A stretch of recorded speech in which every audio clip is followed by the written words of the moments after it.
যে রেসিপিটা আমি নিয়ে এসেছি সেটার এই হলো রেসিপিটা।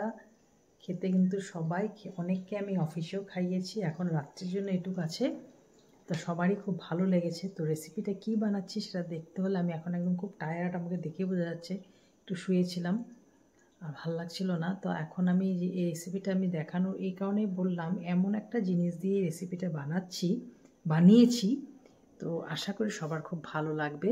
তো তোমরাও এটা বাড়িতে বানিও। আর এমন একটা জিনিস এটার মধ্যে আছে যেটা হয়তো খাওয়ানো অনেক সময় বাচ্চাদেরকে একটু প্রবলেম হয়, কিন্তু একটু মায়েরা যদি লুকিয়ে লুকিয়ে এভাবে খাওয়াও, বাচ্চারা কিন্তু এটা খাবে। একটু কসরত করতে লাগবে, কিন্তু বাচ্চারা খাবে। খাওয়ানোর জন্য কসরতটা করতে লাগবে। তো আমার এই চ্যানেলটাকে সবাই দেখার জন্য অনেক অশেষ ধন্যবাদ সবাইকে।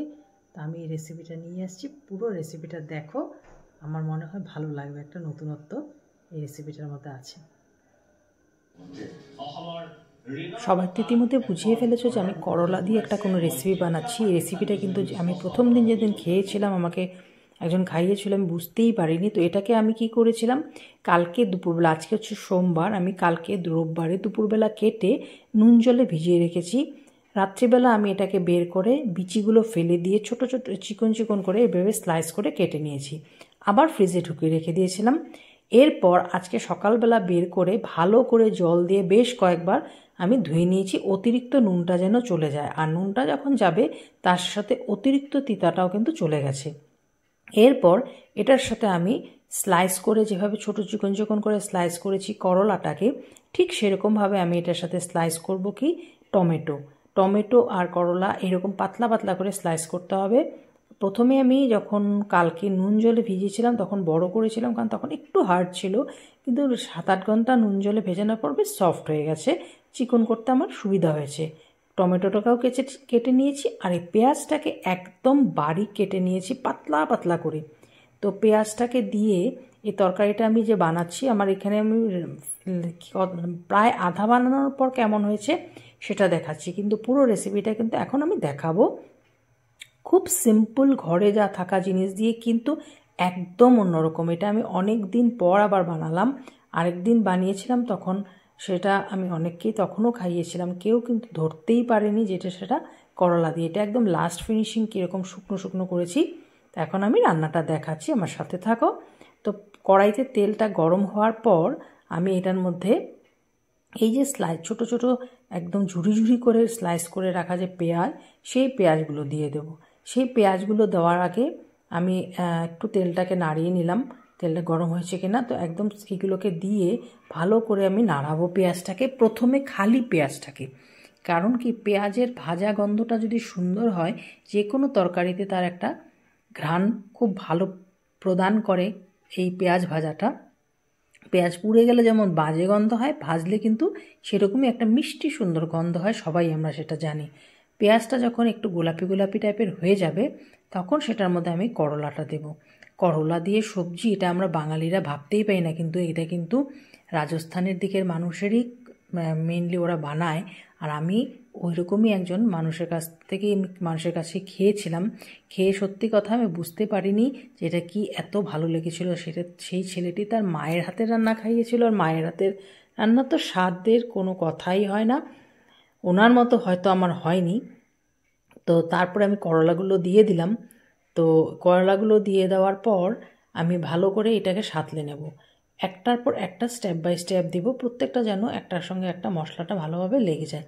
মশলা বলতেও খুব একটা সাংঘাতিক কিছু না, কিন্তু এটার মধ্যে কিন্তু কেউ পেঁয়াজের যেহেতু আছে, এটার মধ্যে কিন্তু জিরের গুঁড়ো কেউ দেবেন না।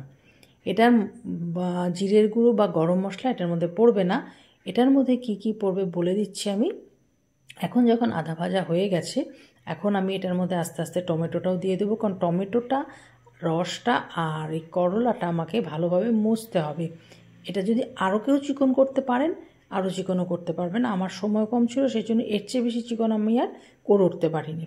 তারপর এটাকে ভালো করে সাঁতলে এটার মধ্যে যথারীতি আমরা নুন হলুদ দেবো, তরকারি যেহেতু রান্না করছি, তো এটার মধ্যে নুন হলুদ তো আমাদের দিতেই হবে। নুন হলুদ দেওয়ার পর এটার মধ্যে যে মশলাগুলো লাগবে, খুব সিম্পল মশলা, আমি এখন হলুদটা দিয়ে দিলাম, আর নুনটা আমি পরে একবার চেক করে দেবো, কারণ তিতার সঙ্গে একটু না ফিনিশিং টাচ পর্যন্ত না নুনটা একটু বোঝাটা একটু মুশকিল হয়ে যায়।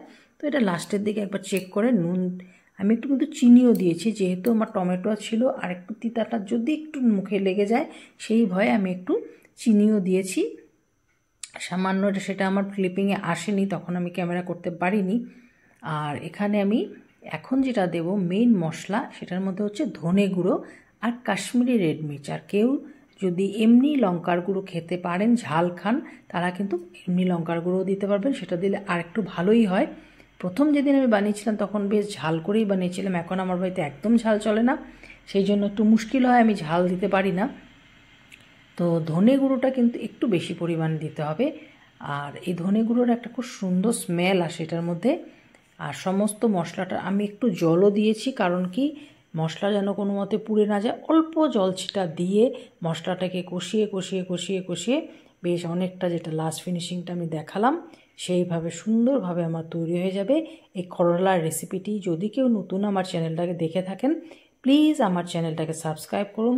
এই যে ভিডিওটা বা দেখার পর বাড়িতে এটা নিশ্চয়ই অবশ্যই বানান। আমি কথা দিচ্ছি বাড়ির প্রত্যেকের খুব ভালো লাগবে। আর যদি পারেন করলাটাকে একটু জল ফুটিয়ে যদি ফেলে দিতে পারেন আর একটু ভালো হয়। আমি সময়ের অভাবে সেটা করিনি, তাতে তিতো ভাবটা আর একটু কমে যাবে। এটার মধ্যে তিতা অল্প ছিল সামান্য, কিন্তু তাও খেতে খুব স্বাদ হয়েছে। ধন্যবাদ আমার চ্যানেলের পাশে থাকার। আর এই হচ্ছে পুরো রেসিপিটার শেষ মুহূর্তটা, এরকম কষিয়ে কষিয়ে ভালোভাবে রান্না করুন, সবাইকে আঙুল চাটান।